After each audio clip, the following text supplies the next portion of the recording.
रूपालीटा बहुत भल मत ये बहुत भल पाए बिचारी मु सोईनी बोली सोनी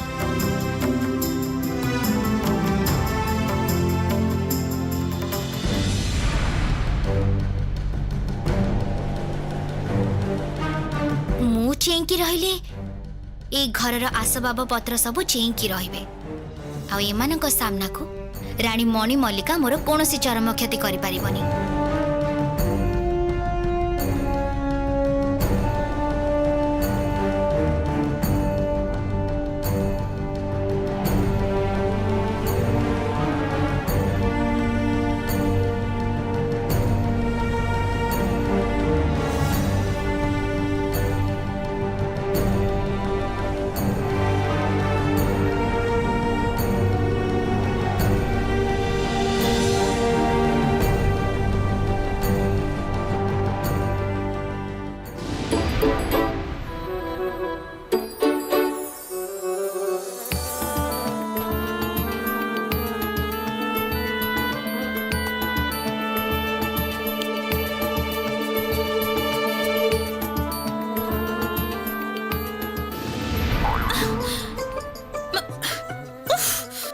बड़ा असुविधा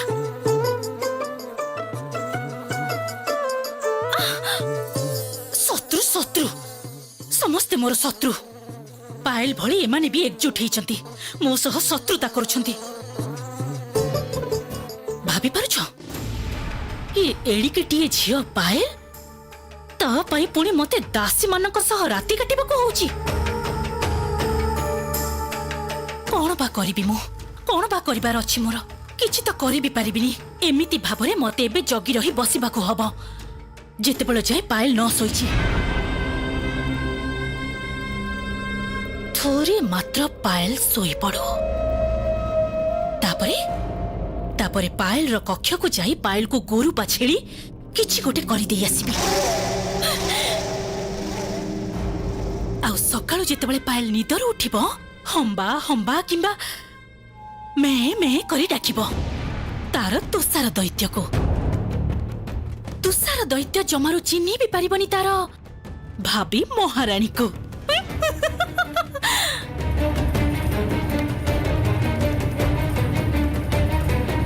भारी मजा हबो किंतु खूब मजा हबो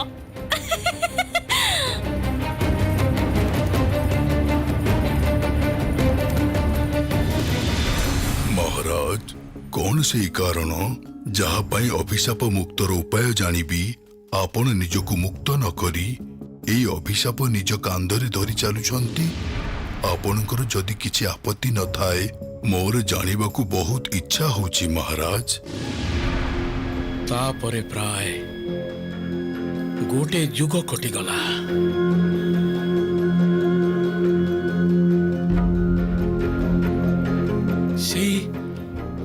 से कृष्ण चतुर्दशी राति रे पक्षीराजा स्वर्ण चंचु आउ तांकर राणी सेमाने निजे मो पाखक आसिले आउ सेमानक कथा अनुजाई सेमाने साप मुक्तिर उपाय मते कहि जाइछन्ते किंतु सेमाने जहा कहि जाइछन्ते ताहा जे प्राय असंभव असंभव भाग्य सहाय न हेले मोर आउ किछि करिबार नाही किछि भी नाही। एमिति कौन मनरे चिंता जहा असंभव एई पृथ्वी रे असंभव बोली तो किछि नाही महाराज। तेबे सुन से कृष्ण चतुर्दशी राति रे ए मृत्युपुरी बगीचारे आकाशरु तळकु चली आसंती पक्षीराज स्वर्ण चंचु आउ तांको राणी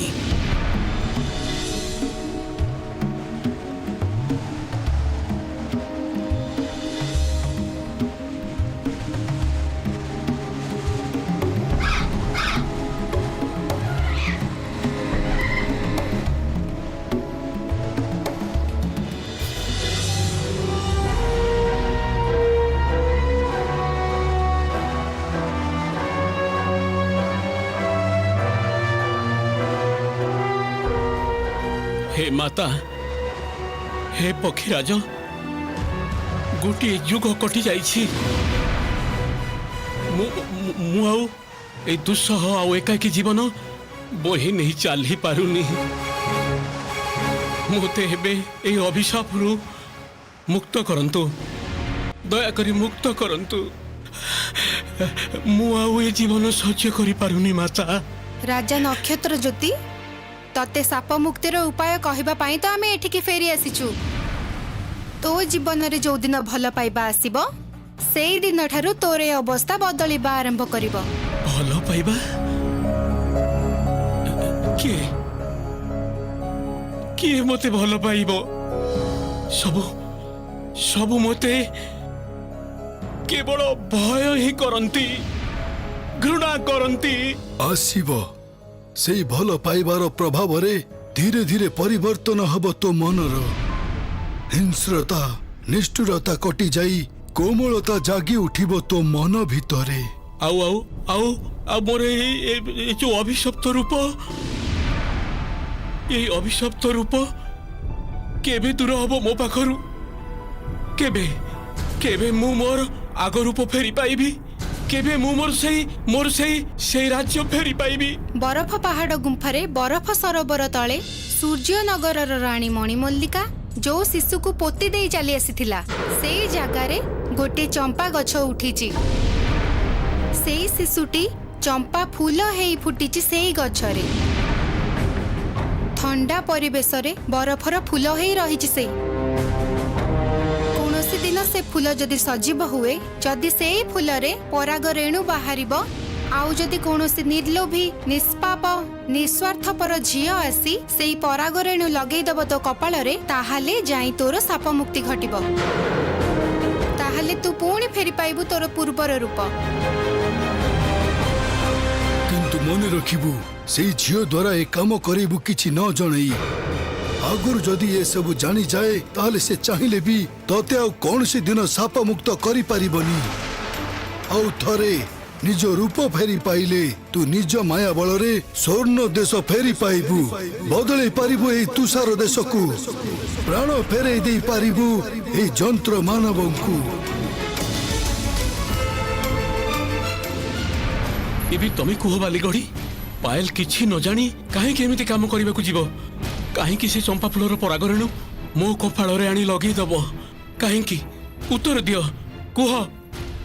ଆପଣଙ୍କୁ ଏହି ପ୍ରଶ୍ନର ଉତ୍ତର ସତରେ ମୋତେ ଜଣା ନାହିଁ ମହାରାଜ, କିନ୍ତୁ ମୋର ଦୃଢ଼ ବିଶ୍ୱାସ ପାୟଲ ଏ ମୃତ୍ୟୁପୁରୀକୁ ଆସିଛି।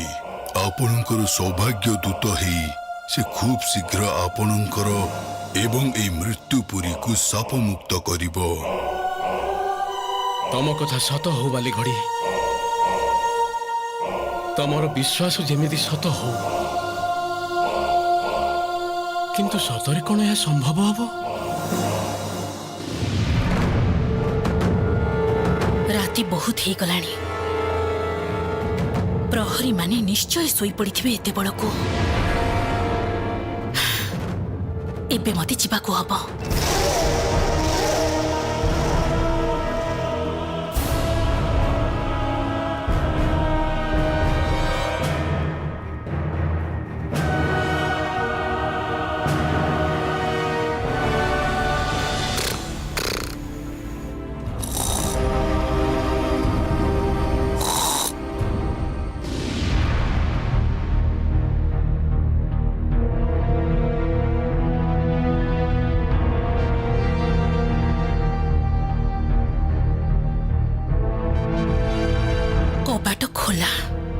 କେହି କୋଉଠି ବି ନାହାନ୍ତି।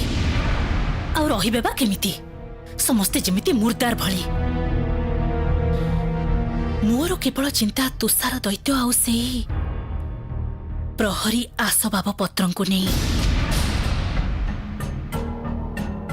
ତୁଷାର ଦୈତ୍ୟ ତ ନିଶ୍ଚୟ ଏତେବେଳକୁ ଶୋଇପଡ଼ିବା କଥା। ଆଉ ପାଏଲ ଶୋଇଲେ ତା ସହିତ ତାର ପ୍ରହରୀ ଆସବାବ ପତ୍ରମାନେ ବି ଶୋଇପଡ଼ିବେ।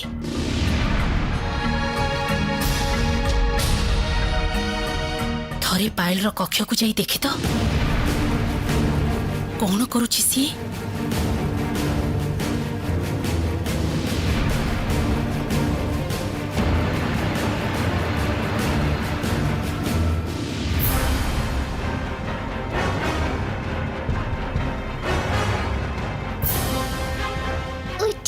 ସମସ୍ତେ ଉଠି ପଡ଼ ଶୀଘ୍ର ଉଠ ସବୁ ଉଠି ପଡ଼ କଣ ହେଲା ଫୁଲ ଗଛ ଭାଇ ଡାକୁଛ କାହିଁକି ଏଇ ଦେଖ ସେ ଦୁଷ୍ଟ ରାଣୀ ଆସୁଛନ୍ତି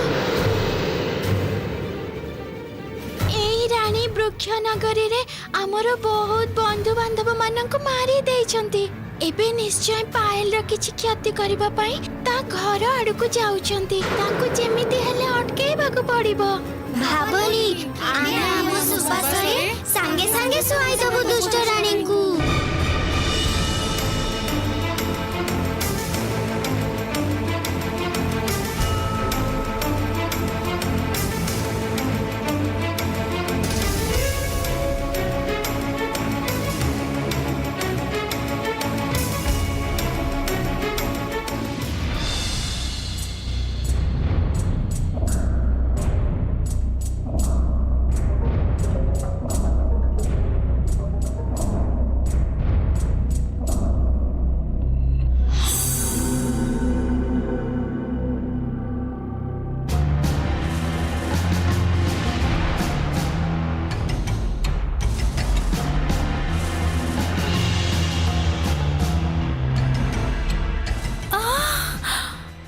ମୋର ଏମିତି ହଉଛି କାହିଁକି ନିଦ ଲାଗୁଛି କାହିଁକି ଏବେ ମତେ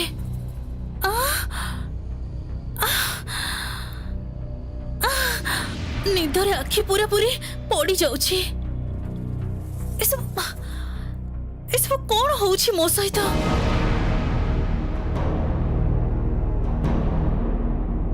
କିନ୍ତୁ ନା ଏବେ ତ ଶୋଇପଡ଼ିଲେ ହବନି ଏବେ ମତେ ଅନେଇ ରହିବାକୁ ହବ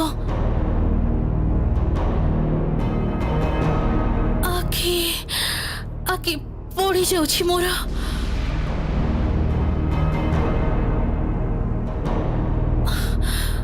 ବରଂ ଏଇଠି ବସି ଟିକେ ବିଶ୍ରାମ ନେଇନିଏ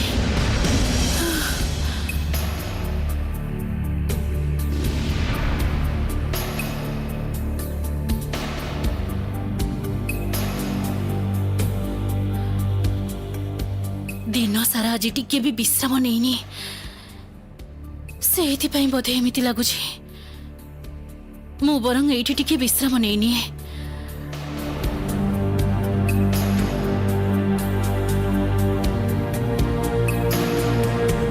ଟିକେ ପରେ ସବୁ ଠିକ ହେଇଯିବ ବିଶ୍ରାମ ନେଲେ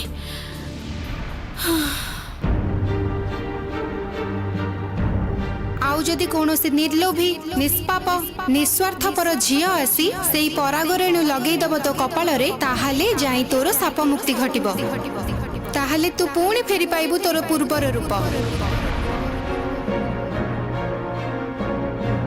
କିନ୍ତୁ ମୋର ଦୃଢ଼ ବିଶ୍ୱାସ ପାୟଲ ଏ ମୃତ୍ୟୁପୁରୀକୁ ଆସିଛି ଆପଣଙ୍କର ସୌଭାଗ୍ୟ ଦୂତ ହେଇ ଏ କଥା ଯଦି ସତ ହୁଏ ମୁଁ ନା এই যন্ত্রণাপূর্ণ জীবনটা ଆଉ সহি পারুনি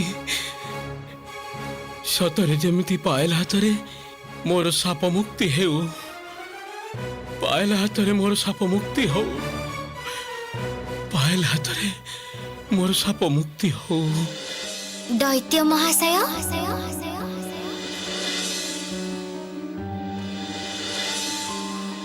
ଏମିତି ଭାବେ କାହିଁକି କହୁଛ ତମେ ପ୍ରକୃତି ମା ସୃଷ୍ଟି କରିଥିବା ଏ ପୃଥିବୀରେ ସବୁ ଯାକ ହିଁ ସୁନ୍ଦର ସବୁ କିଛି ସୁନ୍ଦର ଏଠି କିଛି ବି କଦାକାର ନୁହଁ ଅସୁନ୍ଦର ନୁହଁ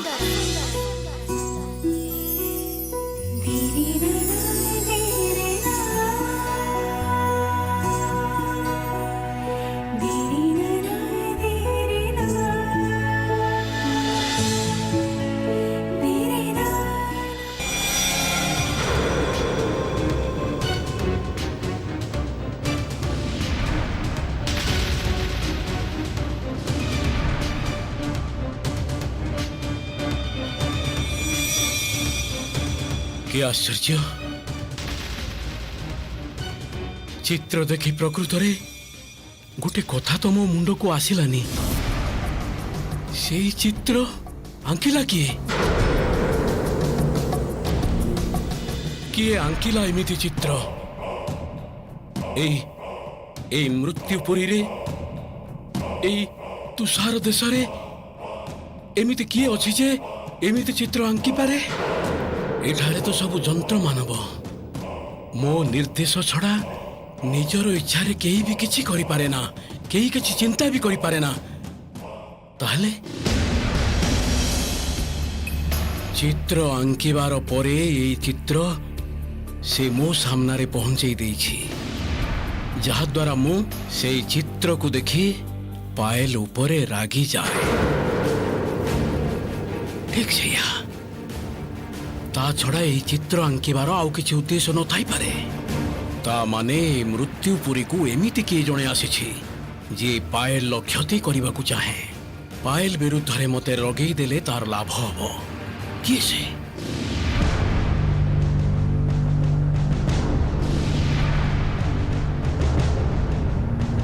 ना ना ना ना मु सोई पड़िले आ चलिबनी मते एबे अनेई रहिबाकू हबो काली सकाळ हबा आगरु मते मोर काम सारिबाकू हबो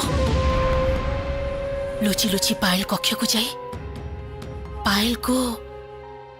पायल को गोरु बा छेली किछि गोटे बनै आसीबाकू हबो बस तापरे निश्चिंत सकाळ हेले निदर उठी तुषार दैत्य देखिब ए पूरा प्रासाद रे घोरी बुलुछि गोटे छेली ताको खोजी बाहर करबाकू हबो मते किंतु सबुठु आग पायल सुरक्षा व्यवस्था करबाकू हबो कारण से जी भी हो से पायल क्षति करबाकू निश्चय चेष्टा करिवो आ मु पायल किछि क्षति हबाकू देबिनी केबे भी नुहे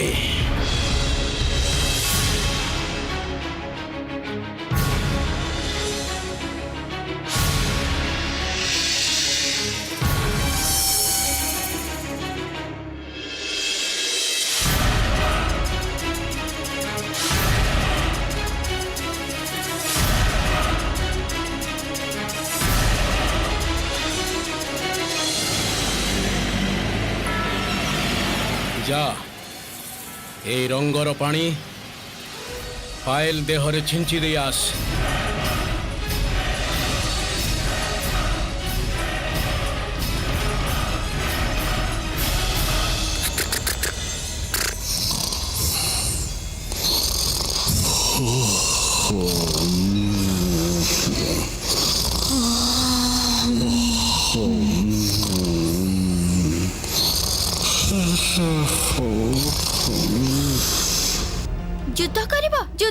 युद्ध करिबा मो सहित आस आसिला देखिबा मु काहाकू भी भय करेनी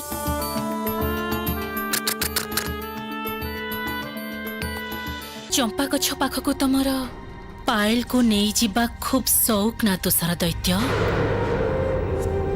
ए शौक मु तमर सबुदिन पई दूर करदेबी एमिति मंत्र पढ़ी मु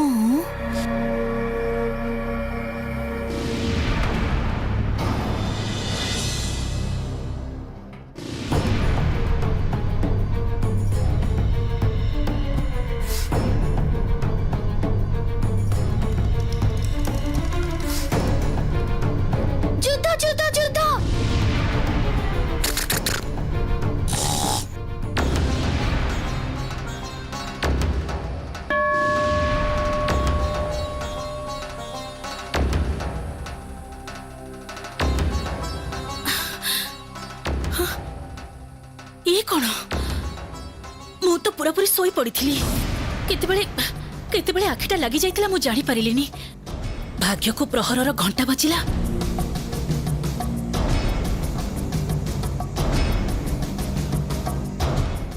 ना ना आउ टिकिए भी समय नष्ट करी हबनी एबे मते जीवाकू हब पायल र कक्ष को नहले के जानी पुणी केतेबेले शैतान दैत्यटा चली आसीबो पायल कक्ष को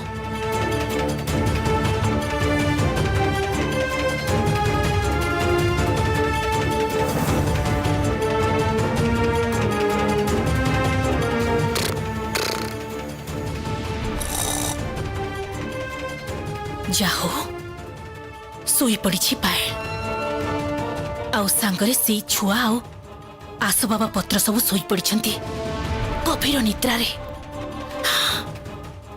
एटा ही सुचक कौनसी बाधा नहीं एबे मो सामनारे पंचमाता कथा अनुसारे जहा करिबा कथा मते एबे ही करिबाकू हबो।